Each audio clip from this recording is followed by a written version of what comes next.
Grandma, the caterers need that space. Could you move over by the kitchen door?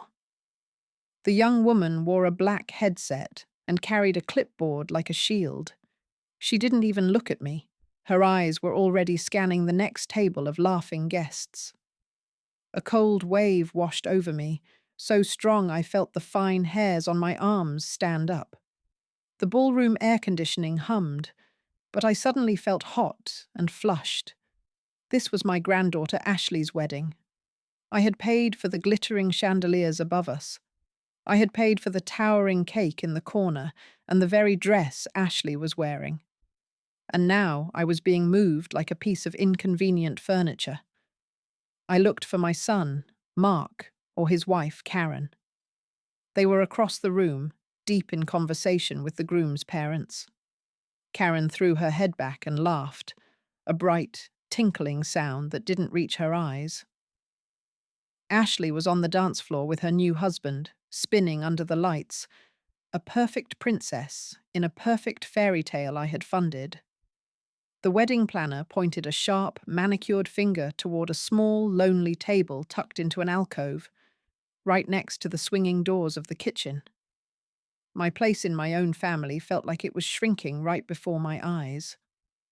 I sat on the wobbly little chair they gave me.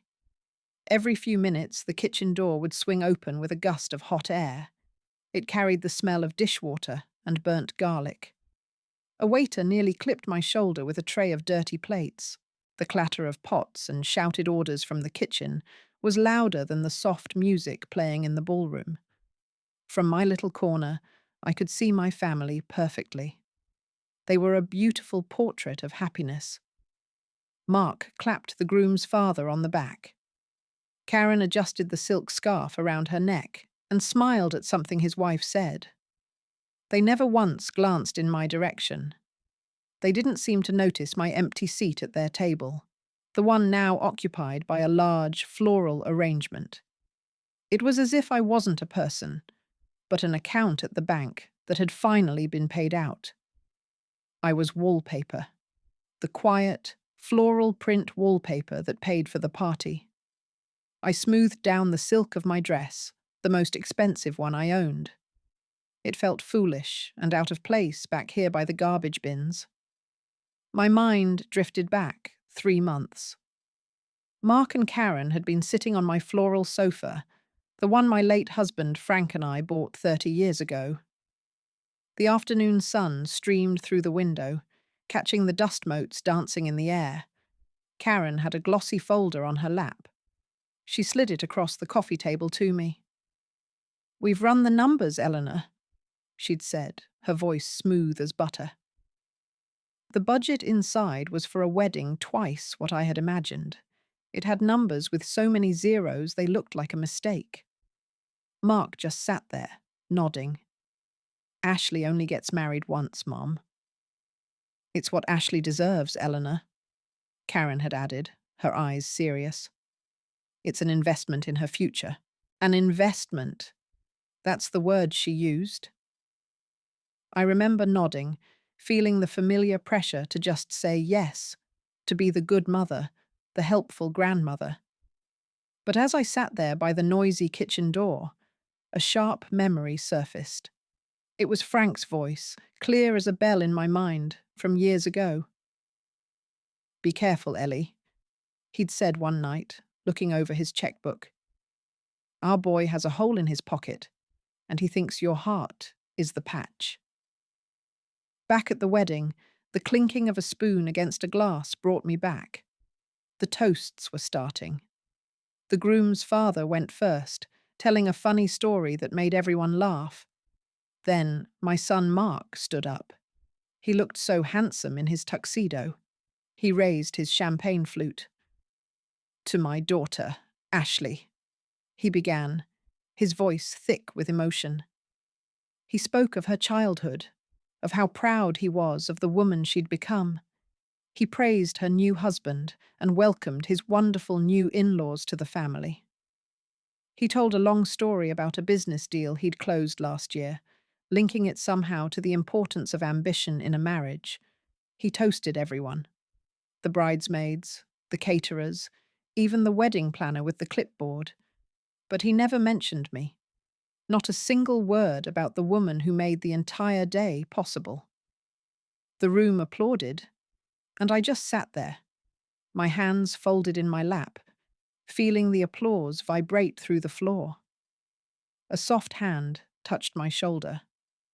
I looked up to see my neighbor, Carol, her face a mixture of confusion and concern.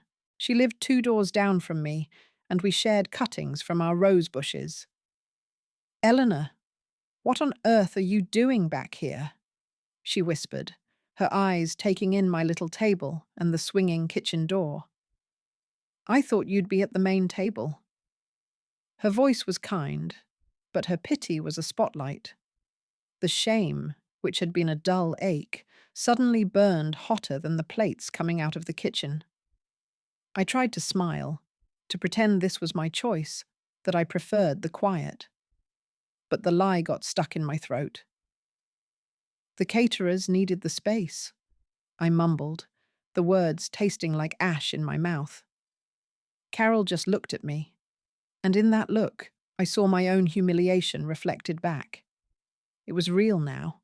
Someone else had seen it. The drive home was silent. The streetlights painted long yellow stripes across my dashboard. On my wrist, the fancy gardenia corsage had started to brown at the edges. It felt less like a flower and more like a shackle, cold and damp against my skin. My small, tidy house was dark when I pulled into the driveway. The click of the front door lock echoed in the entryway.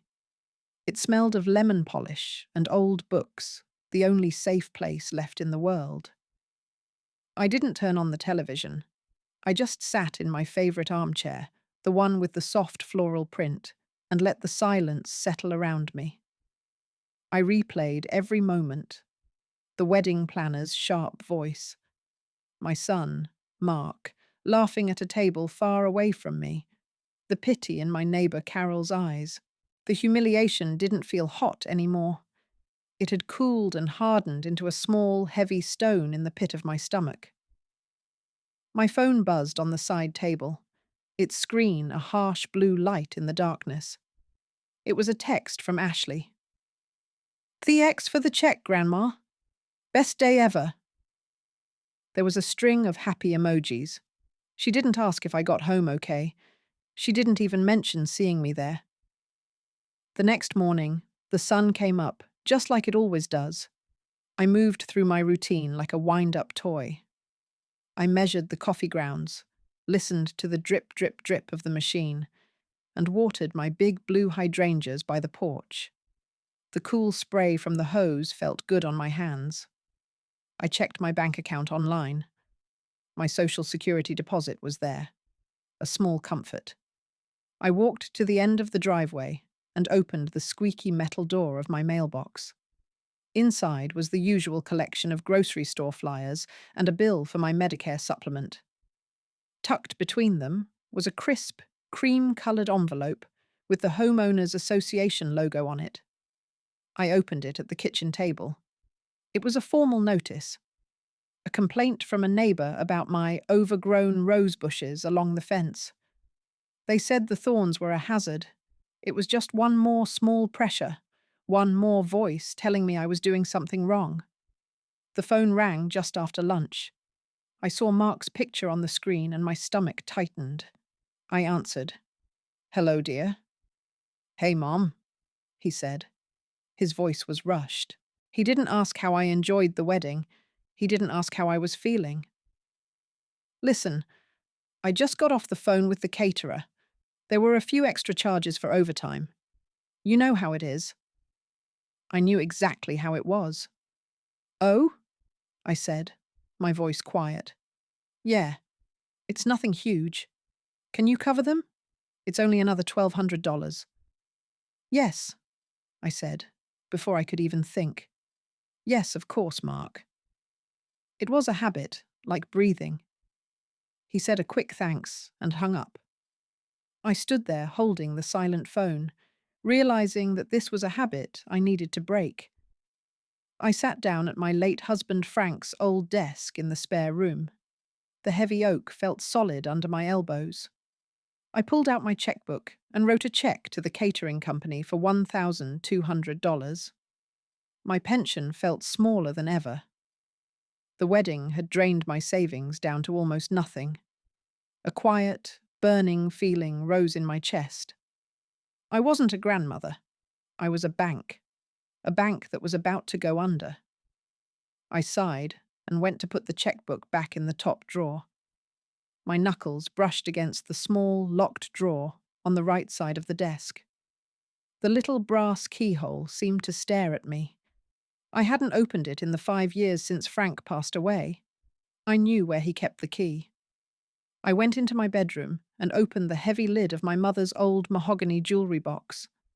The faint scent of cedar and my rose perfume filled the air. Tucked in a velvet-lined corner was a tiny, ornate brass key on a thin silver chain. I carried it back to the spare room. The key slid into the lock perfectly. It was stiff, but it turned with a loud click. The drawer opened with a stiff, wooden groan, releasing the faint smell of old paper. It was nearly empty. All that was inside was a single, thick manila folder. On the tab, written in Frank's neat, strong handwriting, were 2 words. Mark, personal. I opened the folder. The paper inside was thick and creamy, the kind lawyers use.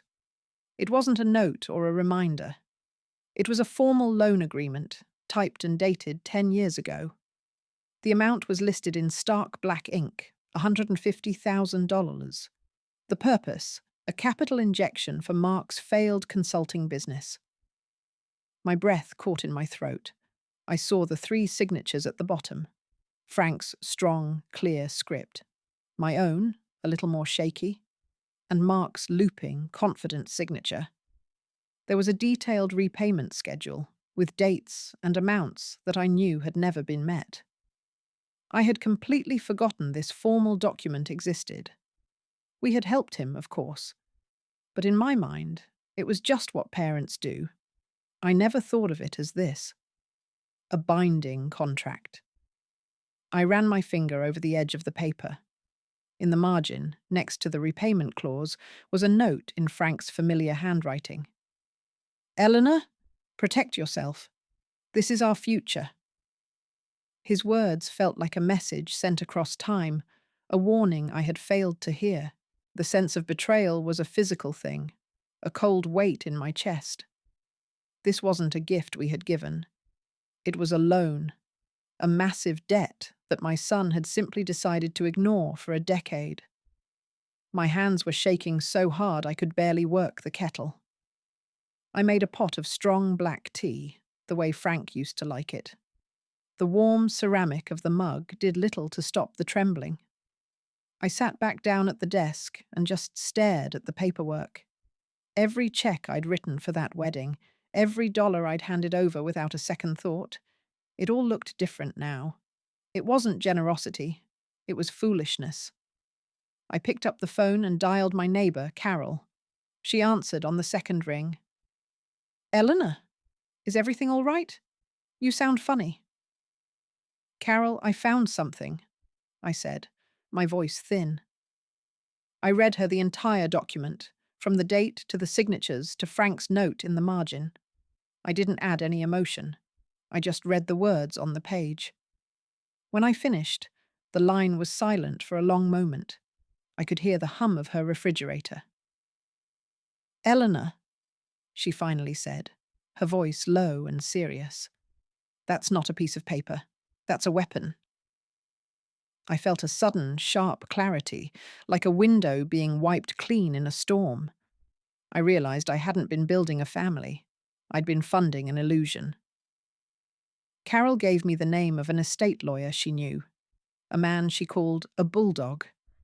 For the next week, I became an archaeologist of my own life. I dug through shoeboxes full of old bank statements and cancelled checks. The air in the spare room grew thick with the dusty smell of old paper. I laid everything out on the dining room table. There was the series of checks for Ashley's wedding planner, each one for thousands of dollars. the check for the caterer, the one for the ridiculously expensive dress. Then I went further back. The $5,000 for Mark's emergency roof repair. The checks for Karen's car payments when she was between jobs. Each piece of paper was a small monument to my kindness and their entitlement. The numbers on the page, all added up, painted a picture so stark and ugly it made me feel sick to my stomach. I scheduled an appointment with the lawyer, Mr. Davies. His office was downtown in one of the old brick buildings with tall windows. That morning, I put on my navy blue suit, the one I saved for church and funerals. The crisp collar of the blouse felt like armor. My hands were cold, but steady, as I drove into the city. I walked into his quiet, wood-paneled office, feeling a strange mix of fear and resolve. This was the first major decision I had made about my money, my future, without asking for my son's opinion. It felt like stepping off a cliff, but also like learning to fly. Mr. Davies's office smelled like old books and lemon polish. He was a small, neat man with glasses that magnified his kind eyes. He held the loan agreement with both hands, as if it were a delicate historical document. I just sat in the big leather chair, my purse clutched in my lap. The air conditioner hummed softly. "This is ironclad, Mrs. Peterson," he said, finally looking up at me. "Your husband had this drafted perfectly." He pulled out a calculator from his desk drawer. The clicking of the buttons was the only sound in the room. "With a conservative interest rate over 10 years, your son owes you closer to $225,000. The number hung in the air. It felt unreal, like Monopoly money. Mr. Davies leaned forward. "You have options. You can send a formal letter demanding payment. You can take him to court. Or," he paused, tapping the document with his finger, "you can use it as leverage." He looked at me, really looked at me, and asked a simple question that hit me like a physical blow. "What do you want your future to look like?" I went home and sat in my quiet kitchen. The refrigerator hummed its usual tune. I made myself a cup of tea, the way Frank always liked it, strong and sweet. Mr. Davies's question echoed in the silence. What did I want? For 40 years, my wants had been tangled up with everyone else's. I wanted Mark to be successful. I wanted Karen to be happy. I wanted Ashley to have the best of everything. I looked around my little house, my things, my worn armchair, my collection of porcelain birds, the Afghan on the sofa that my mother had crocheted. I had spent my life building a safety net for my family, and I had forgotten to build a life for myself. A thought came to me, clear as a church bell on a Sunday morning. My peace is not a negotiation. I wanted peace. I wanted to see the autumn leaves in Vermont. I wanted to sleep through the night, without worrying that a phone call would be another request for money. For the first time, I knew what I wanted, and it had nothing to do with them. The phone rang 2 days later. It was Mark. My hand trembled as I picked it up. This was my first test. "Hi, Mum," he said, his voice cheerful. Too cheerful. "Listen, Karen's car is on its last legs. We found a great deal on a new one, but the financing is a little tricky. We were hoping you could co-sign the loan for us." I took a deep breath. The air felt thick in my lungs. I looked out the window at my rose bushes, the ones the HOA was complaining about. I had to prune them. I had to set boundaries. "No, Mark," I said. My voice was quiet, but it didn't shake. "I can't do that." The silence on the other end of the line was deafening. I could hear him breathing, could picture the surprised look on his face. It was a sound I had never heard before, the sound of my son not getting what he wanted from me. It was a small victory, but it felt enormous. He finally found his voice, sputtering a little. What? Mom? Why not? It's just a signature. Then the guilt started, right on cue. We need this. After everything we've been through with the wedding, we deserve a little break. I thought family was supposed to stick together. I held the phone tight. The old me would have caved. The old me would have apologized. But the old me was gone, replaced by someone who wanted to see Vermont in the fall. My financial situation has changed, I said, repeating the simple script I had practiced in my head. The answer is no. I didn't wait for him to argue more. I just said, I have to go, Mark. Goodbye. And I hung up the phone. My heart was pounding like a drum, a wild, thrilling rhythm. It felt terrifying, and it felt wonderful. A minute later, my phone buzzed with a text from Karen. It just said, some family. That text message was the final push I needed. The next morning, I called Mr. Davies and told him I was ready to move forward. Not with a lawsuit, but with a plan. My plan. I spent the afternoon with him, updating my will and setting up a living trust. The documents felt solid and real in my hands, a shield for the future I was building for myself. On the way home, I did something I hadn't done in years. I drove to a different bank, one where Mark didn't know the tellers by name. I walked in, the cool air washing over me, and opened a new checking and savings account. I transferred most of my money into it, leaving only enough in my old account to cover my regular bills. It was a simple thing, but it felt like I was building a fortress, wall by quiet wall. Driving away, I felt a lightness in my chest I hadn't realized was missing. I was thumbing through a magazine while my morning coffee cooled on the table. The steam made little ghosts in the air. An advertisement caught my eye. It was a picture of a winding road in Vermont, covered in a blanket of red and gold leaves. A bus tour for seniors. The ad promised crisp air and apple cider donuts. On an impulse I couldn't explain, I picked up my tablet, my fingers fumbling a little on the screen. I found the website. New England's Autumn Splendor. It was for October. I looked at the price, took a sip of coffee, and clicked Book Now. One traveller. My heart gave a little flutter, a mix of fear and excitement. It felt like a secret I was keeping, a promise I was making to a version of myself I hadn't met yet. A woman who could just get on a bus and go see the leaves change. The final piece of my plan clicked into place that afternoon, while I was deadheading the petunias. The sun was warm on my back. I wouldn't drag Mark to court. I wouldn't send a scary letter from Mr. Davies demanding payment. That would just be another fight, another drama. No, I would give them a gift they would never, ever forget. I wiped the dirt from my hands and went inside, the cool air from the vents raising goosebumps on my arms. I picked up the phone and dialed Mark's number. "Mom, everything okay?" he asked, his voice impatient. "Everything is wonderful, dear," I said, my voice as sweet as honey. "I was hoping you, Karen, and Ashley could come over for a little post-wedding brunch on Sunday. My treat." There was a short pause. I could almost hear him calculating. "Sure, Mom," he finally said. "We can be there around 11. I knew exactly what he was thinking. Grandma was ready to open her checkbook again. They arrived right on time, smelling of expensive perfume and entitlement.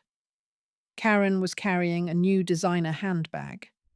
I wondered which of my checks had paid for it.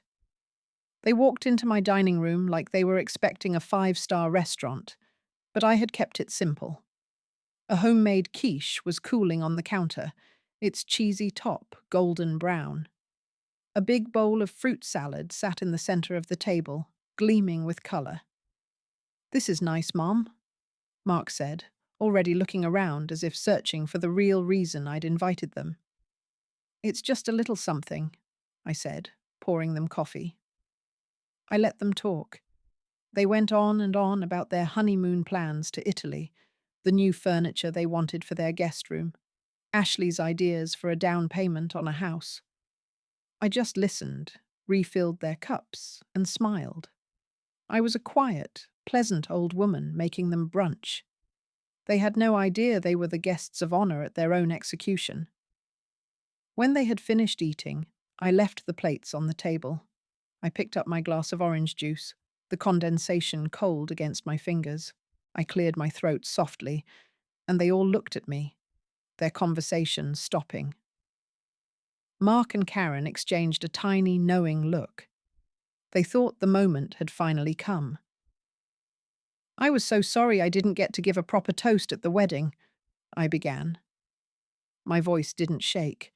It was as calm and clear as the church bells on a Sunday morning. It was such a beautiful day, and I wanted to add my own special wishes for the happy couple. Karen gave a tight, satisfied little smile. Ashley looked down at her lap, probably embarrassed by my very existence. My son simply waited, a smug little prince expecting his tribute. "Ashley," I said, looking at my granddaughter, "a marriage is about starting a new life without old burdens. It's about building a future on a strong, honest foundation." She nodded, not really listening. Karen was already glancing at her watch. "So," I continued, turning my eyes from Ashley. I looked directly at my son, Mark, and held his gaze. "I've decided to give your family a gift to ensure that happens." He leaned forward slightly, his eyes glittering with greed. This was it, the real gift. He thought he had won. "Mark," I said, my voice as steady as the old oak tree in my yard, "you remember the $150,000 loan your father and I gave you for your business 10 years ago?" The color drained from my son's face. He looked like he'd seen a ghost at his own mother's table. Beside him, Karen's perfect, lipsticked smile froze solid. Her hand, which had been reaching for a slice of melon, stopped in midair. The only sound was the hum of the refrigerator. I looked at my granddaughter. "Ashley, as my wedding gift to you and your new family, I am forgiving that entire debt. Consider it paid in full." I reached for the crisp manila folder I had placed on the sideboard. I slid it across the polished wood of my dining room table. It stopped right in front of Mark. Inside, the top page was a copy of the original loan document, his signature clear as day. On top of that was the new letter from Mr. Davies, notarized and official, stating the debt was forgiven. "Now," I said, my voice soft but clear, "we are all truly free to start our new chapters." The silence in the room was thick enough to cut with a knife. It was heavier than any argument, louder than any shouting match. It was the sound of a secret finally brought into the light. That dead, shocked silence was my real reward. Mark just stammered, making little sounds, but no words. Karen stared at the folder on the table as if it were a coiled snake. It was Ashley who broke the quiet. Her brow was furrowed in confusion. She looked from my face to her father's pale one. "What loan?" she asked, her voice small. "Dad?" And just like that, the beautiful picture they had painted for everyone shattered right there on my dining room table. The successful son, the perfect family, the lavish wedding they could supposedly afford. It all crumbled into dust. Karen found her voice first, and it was sharp as broken glass. "How could you bring this up now?" she hissed, her eyes flashing. "You're trying to ruin this for Ashley." I took a slow sip of my orange juice. The pulp felt cool against my tongue. "On the contrary," I replied calmly, "I'm ensuring her marriage isn't built on a foundation of debt and secrets." That's when Mark finally exploded. He shot up from his chair, knocking it back a few inches with a loud scrape against the floor. You had no right, he yelled, his face turning a blotchy red. That was a family matter. It was a business matter, Mark. One you forgot to attend to, I said, my voice still quiet. I didn't raise it. I didn't need to. The truth was loud enough. I slowly pushed my own chair back and stood up, smoothing the front of my dress. The brunch is over, I said. Please see yourselves out. They left without another word. They didn't even take the folder with them.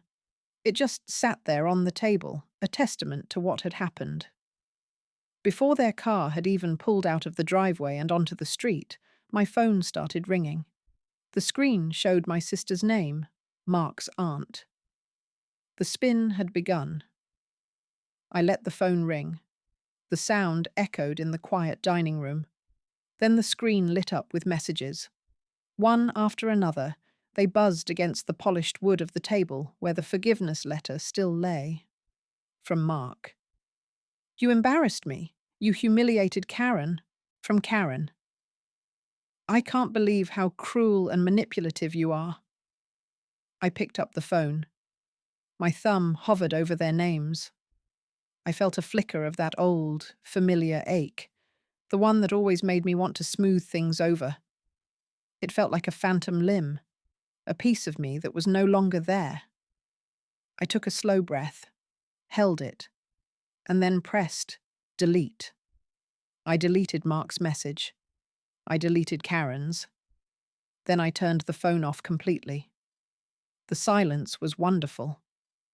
Before the rest of the family could hear Mark's side of the story, I picked up the phone again and dialed my sister, Martha. She answered on the second ring, her voice already full of concern. Eleanor? I just got the strangest call from Mark. I'm sure you did, I said, my voice steady. I walked over to the window and looked out at my rose bushes. Martha, I need you to hear my side. Just listen.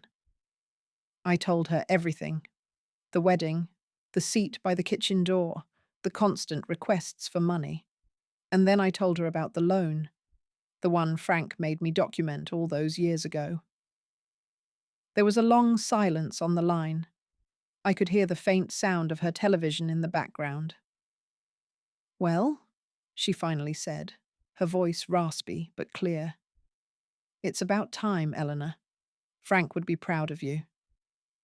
A tear I didn't know was there slid down my cheek. It wasn't a tear of sadness. It was one of relief. The first week was a storm of voicemails. Mark's voice, tight with anger, filled my answering machine every few hours. He accused me of trying to destroy his family. He said I was senile. He said I was bitter. I never picked up the phone. I let the machine take the calls, and every evening I would erase them without listening to the end. I was a stone wall. My silence was my new power. Instead of wringing my hands, I put on my gardening gloves. I spent hours in the sun, pulling weeds from around my hydrangeas until my back ached in a good way. I went to my bridge club on Tuesday, and the familiar snap of the cards and the scent of Mildred's lemon cake was more real than the anger buzzing in my phone. I was living my life, and his drama was just noise, far away. That Friday, I took the first real step. I called a realtor, a nice woman named Sarah, whose picture was on a sign down the street. I asked her to give me an appraisal on my house. It was too big for one person. Every empty room was a memory of being a family ATM, a place they came to when they needed something. Sarah came the next day, walking through the quiet rooms with a clipboard, the click of her sensible heels echoing on the hardwood floors.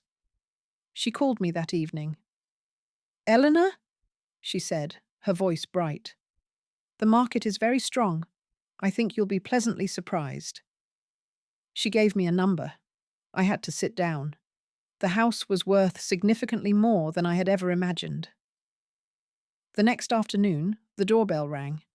A sharp, insistent sound. I looked through the peephole and saw Mark's car in the driveway. Mark and Karen stood on my porch. I opened the main door but left the screen door locked between us. They had arranged their faces into masks of concern. "Mum?" Mark said, his voice soft and full of fake sympathy. "We're worried about you. This isn't like you at all." Karen nodded, clutching her purse. "We just want to make sure you're okay, Eleanor." I looked at them through the fine mesh of the screen. I saw them for what they were. Not my loving children, but two people trying to find the key back into my bank account. "You're right," I said, my voice quiet but clear. "It's not. This is me now." I closed the wooden door, shutting out their shocked faces, and slid the deadbolt home. I started looking at condos the next day. I picked up a handful of glossy brochures from the real estate office downtown. One place caught my eye: Lakeside Villas, a community for people 55 and over. The pictures showed a sparkling blue pool and a clubhouse with ladies playing cards. It had a security gate. The word that came to mind was safe. I drove over there that afternoon. The air smelled faintly of chlorine and freshly cut grass. I saw a woman my age walking a little white dog, and she smiled at me. Not a pitying smile, just a simple, friendly hello. I took a tour of a two-bedroom unit on the second floor with a screened-in balcony. Sunlight poured through the big sliding glass door, making warm squares on the beige carpet. For the first time in years, I felt a flutter of real excitement, the kind I thought was only for the young. The realtor, a nice young woman named Susan, gave me a call 2 days later. "Someone is very interested, Eleanor. Should we schedule another look?" I told her yes. I felt a little thrill of hope, like I was stepping into a life that was truly mine. My house went on the market that Friday. The big red "for sale" sign looked strange planted in my front yard, next to the rose bushes the HOA was so worried about. I was in the kitchen wiping down the counters when my phone buzzed like an angry hornet. It was Mark. "What is this sign doing on my lawn?" he yelled, without even a hello. "It's my lawn, Mark," I said, my voice steady, "and I'm selling the house." "You can't. You promised it to me. Dad promised it to me." The entitlement in his voice was thick enough to cut with a knife. I took a slow breath, the scent of lemon cleaner filling my lungs. "I promised no such thing, Mark. Your father and I promised ourselves a secure retirement." There was a sputtering on the other end of the line. "I'll get a lawyer," he finally snarled. "You can't do this to your own son. I'll stop you." The line went dead. The threat hung in the quiet air of my kitchen. My hands were trembling, but not from fear. It was anger, cold and clear. I walked over to Frank's old desk and sat down in his worn leather chair. The hum of the air conditioner was the only sound in the house. I picked up the phone and dialed Mr. Davies's office. "Hello, Mr. Davies," I said when he came on the line. "It's Eleanor Peterson." I explained the situation as calmly as I could. "My son is threatening legal action to stop the sale of my house." I could almost hear him nodding on the other end. His voice was dry and reassuring, like old paper. "Mrs. Peterson, the house is in your name, and your name alone. He has no legal standing, none whatsoever." "So he can't stop me?" I asked, needing to hear it one more time. "He can make noise," Mr. Davies said. "He can't do anything else. It's an empty threat, Eleanor, a last attempt to control you." I hung up the phone and sat there for a long moment. The threat wasn't a real weapon. It was just a tantrum. It was the last gasp of a power he no longer had over me. It didn't work. The house sold in less than a week. A young family with 2 small children fell in love with the backyard. They offered more than the asking price. When I signed the final papers, the pen felt light in my hand. The money in my account wasn't just numbers on a screen. It was a wall, a strong, solid wall between me and a lifetime of worry. That same afternoon, I drove straight to Lakeside Villas. The sun was warm on my face as I walked into the sales office. I put a down payment on that sunny second-floor condo with the balcony. I didn't ask for anyone's opinion. I didn't need anyone's permission. The peace I felt was absolute. It was a quiet I hadn't known since before Frank got sick. I started packing the next day. Sorting through 60 years of life is a strange thing. Each object held a memory. I carefully wrapped the porcelain nativity set we bought on our first anniversary. I packed the photo albums, smiling at pictures of Mark as a little boy with a gap-toothed grin. But when I came across a framed photo from Ashley's wedding, of Mark and Karen beaming, I hesitated. Then I took the photo out of the frame and slid it into a box labeled Donate. It wasn't about erasing the past, but about choosing which parts of it to carry forward. It was a cleansing. Late in the afternoon, in the back of Frank's closet, I found a small dusty box. Inside, tucked under some old tax returns, was a stack of travel brochures, their colours still bright. One on top showed a massive blue-tinged glacier. The headline read, "See the Alaskan Wilderness." Moving day was surprisingly cheerful. My neighbour Carol showed up with two of her friends from the church choir, both strong women with kind eyes and ready laughs. They didn't ask questions about my family. They just brought boxes of donuts and got to work. "Eleanor, where do you want the good china?" Carol called from the kitchen, her voice echoing in the empty space. "Just on the counter for now," I said. "We'll tackle that beast later." We worked all day, fueled by coffee and pizza we ate sitting on the floor. My son Mark and his wife Karen were nowhere to be seen. Ashley never called. Their absence was a quiet space in the room, but it wasn't an empty one. It was a space filled with the easy chatter of my new friends. It was a relief. By evening, my new apartment was filled with familiar things in new places. My chosen family hugged me goodbye at the door, promising to come for coffee soon. I closed the door behind them and the silence felt different. It wasn't lonely. My first night in the new condo, I didn't unpack another box. I poured myself a small glass of white wine and walked out onto my new balcony. It was small, just big enough for a chair and a few pots of flowers, and it overlooked the lake. The water was dark and still, reflecting the lights from the other side. A soft breeze smelled like damp earth and night-blooming jasmine from a neighbour's garden. I sat in a plastic lawn chair, the one the movers had left for me, and pulled my cardigan tighter. The hum of the air conditioner was a different pitch than the one at my old house. The sounds of the traffic were more distant. I thought about my old life, my old house, the ghost of Frank in every room. Here, it was just me. The silence wasn't lonely, it was peaceful. For the first time in a very long time, I wasn't waiting for the phone to ring with another crisis. I was just waiting for the sun to rise. I didn't waste any time feeling sorry for myself. The next week, I saw a notice on the community bulletin board. They needed volunteers for the social committee. I signed up. My handwriting on the sign-up sheet looked shaky but determined. At the first meeting, a woman with bright pink lipstick named Brenda asked, "So, what brings you to Lakeview Commons, Eleanor?" I smiled. I was ready for a new chapter. That was all I needed to say. I started a book club that met on Tuesdays. I joined a water aerobics class, even though the bathing cap made me look like a bald eagle.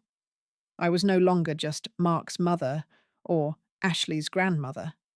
I was Eleanor, the woman who made a surprisingly good lemon loaf and had strong opinions about mystery novels. I was meeting people who were interested in my thoughts, not my wallet. It was a strange and wonderful feeling. One afternoon, after my swim, I saw an email in my inbox. The sender was Ashley. It was the first direct contact I'd had from her since the brunch. The email was short and polite. It felt like a lawyer had helped her write it. "Dear Grandma," it began. "I've been thinking a lot about the wedding, and I wanted to say I'm sorry if you felt left out. There was just so much going on." I read the words, "if you felt left out," and felt a small, cool smile touch my lips. There was no real apology there, just an apology for my feelings. I kept reading. "Things are a little tight right now with all the wedding bills," she wrote. "We are trying to save for a house, but it's impossible. We were wondering if you could help us with a down payment." I read that last sentence twice. My new life, my peace, my quiet condo with the view of the lake. It all hung in the balance of my reply. The old habit of giving, of fixing, of being needed, whispered in the back of my mind. It was a test, and I knew it. I let the email sit for a full day. I went to my book club. I had dinner with Carol. I thought about my late husband, Frank. I thought about the loan papers in my new safe deposit box. I thought about the quiet promise I had made to myself. Then I sat down at my small desk, the one that fit perfectly in the corner of my new living room. I opened the email and clicked reply. My fingers felt steady on the keyboard. "Dear Ashley," I typed. "Thank you for your thoughts. I wish you all the best in your marriage." That was it. I didn't mention her apology, and I completely ignored the request for money. I read it over once, took a deep breath, and hit send. The boundary was holding. The silence that followed felt like a victory. I booked the Alaskan cruise from Frank's old brochure that very afternoon. The paper was thin and worn, smelling faintly of cedar from the box where it had been kept. I ran my finger over the picture of a giant blue glacier. Then I picked up the phone and called Carol. "Carol, it's Eleanor," I said. "Do you have a passport?" There was a pause. "I do. It's been collecting dust for a decade." "Why?" "I'd like you to come with me to Alaska in August," I said, my voice steadier than I felt. The shriek on the other end of the line was so loud I had to hold the phone away from my ear. "Are you serious, Eleanor? Truly?" "As a heart attack," I said, and we both laughed. We spent the next hour like two schoolgirls, talking about packing lists and what we might see. When I hung up, the little cruise brochure on my table looked less like an old memory and more like a map to my future. A few weeks later, my sister Jean called. We were talking about her garden when she lowered her voice. "Did you hear about Mark and Karen?" she asked. "I haven't heard from them, Jean," I said, looking out my window at a little bluebird on the feeder. "Well, Patty saw Karen driving a 10-year-old sedan. They sold that big, shiny SUV of theirs." Jean waited for me to react. I felt a little pang in my chest, the old motherly instinct. It was a brief, dull ache, like a phantom limb. Then it was gone. He was a grown man of 45. "Is that so?" I said, my voice neutral. "Eleanor, don't you feel anything?" she pressed. I thought for a moment. "I feel sad that my son made choices that led him here," I said honestly. "But I don't feel guilty. His financial reality is his to manage." It was the truest thing I'd said in years, and the peace that followed was absolute. The next Tuesday, I tried pickleball for the first time. The community courts were full of people my age, all in comfortable sneakers, laughing in the bright morning sun. The sound of the plastic ball hitting the paddle was a cheerful thwack-thwack. A woman named Brenda showed me how to hold the paddle. "Just try to meet the ball," she said, her eyes twinkling. "Don't worry about where it goes. My first few hits sent the ball flying into the chain link fence. I felt clumsy and foolish, but everyone just laughed with me. "You'll get it," another man called out. I was terrible at it. My knees ached a little by the end, but I was smiling. I hadn't laughed that hard, just for the fun of it, in a very long time. I was rediscovering parts of myself I thought were gone for good. My birthday arrived in early September. Tucked in with my regular mail was a familiar envelope with Ashley's perfect, loopy handwriting. Inside was a generic card with glittery flowers on the front. It was the kind you buy when you have no idea what the other person actually likes. I opened it. It was signed, "Love, Ashley and Todd." There was no personal note, not a single handwritten word other than their names. I stood there in my hallway, the scent of my mailman's cologne still hanging in the air. I felt the slick, impersonal cardboard in my hand. I waited for the sting of disappointment, the familiar ache of being an afterthought. But nothing came. I put the card on the kitchen counter, next to the salt shaker, and felt absolutely nothing at all. Later that evening, my phone rang. "Eleanor? It's George, from the book club." His voice was warm and a little hesitant. "I was just wondering, if you weren't busy, would you like to have dinner with me on Friday?" I went to dinner with George that Friday. We went to a quiet little Italian place downtown that smelled of garlic and baking bread. The candlelight made the water glasses sparkle. He was a retired history teacher, and he was easy to talk to.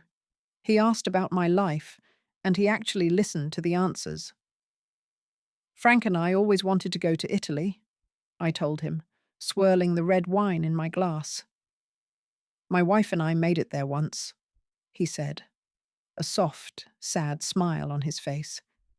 "She loved the art." We talked for hours, not like two people trying to impress each other, but like two people who understood what it was to have a full life with a finished chapter. It wasn't a spark of romance. It was something quieter, and maybe even better. It was the gentle comfort of a new friendship, with the possibility of something more. On the cruise to Alaska, the air was so cold and clean, it felt like a brand new world. Carol and I stood on the deck, wrapped in thick wool blankets the steward had given us. A mountain of ice, bluer than any sky I had ever seen, drifted past our ship. A great chunk of it broke off with a sound like thunder and crashed into the grey water. "It makes all that mess back home seem so small, doesn't it?" Carol said, her voice hushed. "What mess?" I asked, and I truly meant it. I couldn't remember the feeling of that wobbly chair by the kitchen door. Later that evening, we dressed up for dinner. The waiter brought 2 glasses of champagne to our table. I raised my glass to Carol. "To new chapters," I said, the bubbles tickling my nose. "To Eleanor," she replied, her eyes twinkling. "The author of her own story." We clinked our glasses, and the sound was as clear and bright as a tiny bell. Back in my cabin, I looked out the window at the dark water and the endless stars. I felt a deep, quiet gratitude for my late husband, Frank. He had tried to protect me, and it had taken me this long to finally listen. A few days after we got home, the mailman brought a thin, colourful postcard from Florida. The picture showed a cartoon alligator wearing sunglasses. I didn't recognize the handwriting at first. It was from my cousin Martha, a woman I hadn't seen since a family reunion 20 years ago. "Saw your sister last week," the card read. "She told me everything. Just wanted to say you're the bravest woman I know." I showed it to Carol when she came over for coffee. "Well, look at that," she said, tapping the card. "The truth is making the rounds." "I didn't do it to be brave," I said, running my thumb over the unfamiliar stamp. "I just did it because I was tired." "Sometimes, Eleanor," she said, pouring cream into her coffee. That's the bravest thing a person can be. I taped the postcard to my refrigerator, right next to my grocery list. It was a small reminder that not everyone in my family thought I was a monster. The next week, I had an appointment at the local community college. I sat in a big leather chair across from the president, a nice woman with sensible shoes. I told her I wanted to establish a scholarship in Frank's name for students studying business. "This is incredibly generous, Mrs. Peterson," she said, looking at the check I had written. "It will help so many young people get their start." "My husband believed in giving people a fair chance," I told her. "Not a handout, but a hand up." As I signed the final papers, I felt a wave of pure joy. This was what money was for, not for bailing out a grown man's mistakes or funding a wedding that was just for show. It was for planting seeds in a garden you might not even get to see. On my way out, I felt lighter than I had in years. I wondered what Mark would think if he knew the money he felt entitled to was now building someone else's future. George and I were sitting by the condo's pool, watching the afternoon sun sparkle on the water. The air smelled of chlorine and blooming gardenias. He was telling me about his son, a young man trying to get a small landscaping company off the ground. "It's hard to watch them stumble," George said, stirring his iced tea with a long spoon. "Your first instinct is to rush in and fix everything for them." "I know that instinct well," I said quietly. "But you can't," he continued, looking at me with his kind, steady eyes. "You have to let them find their own way. You have to let them learn the weight of their own choices." He sighed. "It's the hardest thing in the world."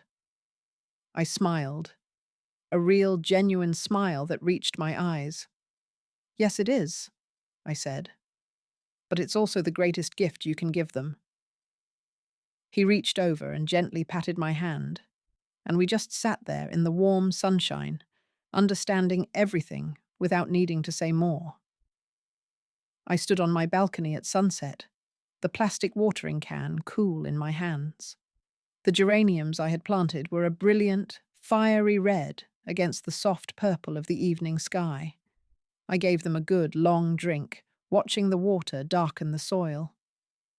Down below, the lake was as smooth as glass, reflecting the last bits of orange light. My phone was inside on the kitchen counter. It was silent. It had been silent for weeks. I was not waiting for it to ring. I was not bracing myself for another demand, another crisis, another piece of manufactured drama. The air was still and warm. I could hear the gentle hum of a neighbour's air conditioner and the distant laughter of people walking by the water. There was no knot in my stomach. There was no ache in my heart.